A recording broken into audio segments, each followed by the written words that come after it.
during the whole commercial break, I just sat here and I've discovered these two. All right, Apocalyptica is the music. They're awesome. Stick around for them. Our next guest has been called an undercover journalist and an infiltrator. He calls himself Indiana Jones without the bullet and leather jacket. Please welcome the author of this hilarious book, The American Dream, Harmon Leon. Harmon!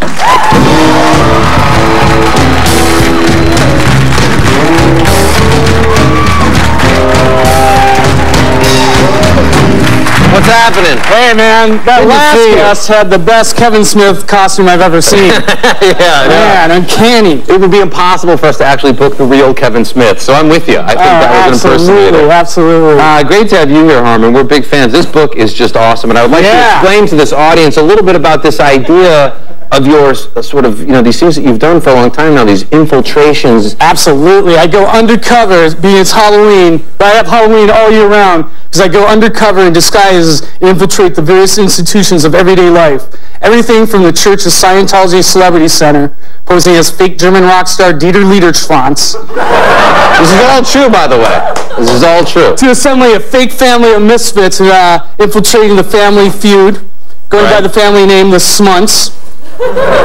Smunt's funny when you repeat it. They're getting jobs at fast food restaurants with the sole intent of being hired and fired within 3 hours. Thank you very much.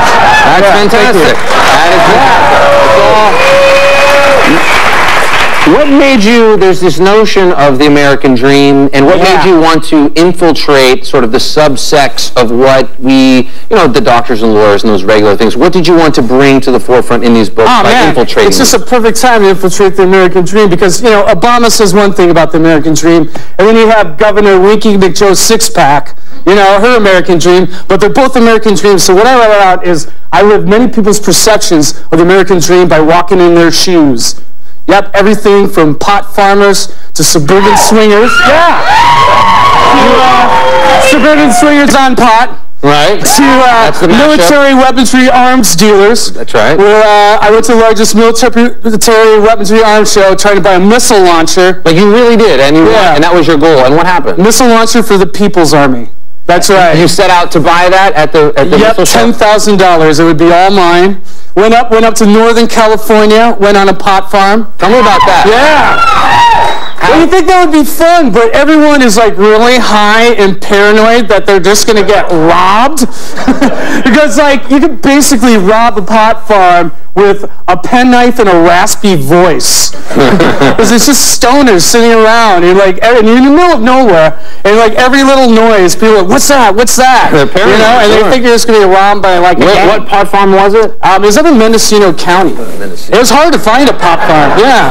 Kevin Smith and I have a whole thing later. There you go. You hook up Kevin. And did you learn something about the pot farmer? Yes. What do we take from People that work on pot farms, you might find this astonishing, really, really like pot. Go figure. They're living their American dream. You'd think they would find people that don't like pot so that they're not tempted to steal. The only problem is every single conversation revolves around pot, and that's it gets like mental nails on a chalkboard, Like the train wrecks, is that a head high or is that a body high? I don't know, but, Sensimillion, that's the best pot. Blah, blah, blah, blah, blah. I love you, man. You're hilarious. High five. High five to that. Absolutely. But you really have infiltrated some pretty crazy situations. I have. From the white supremacist protests. White supremacists. I had posted as a new recruit for white supremacists. And where do they try to recruit me? Applebee's. And I don't know if that says anything about white supremacists, but that says something about Applebee's. Even people that the show Applebee's? Not anymore, right? Yeah, even people that love Applebee's. Hold on. That's like the what Hooters is to strip clubs. Applebee's is to. Exactly. That's what recruited. But I think, have you ever felt fearful for your life in some of these crazy situations?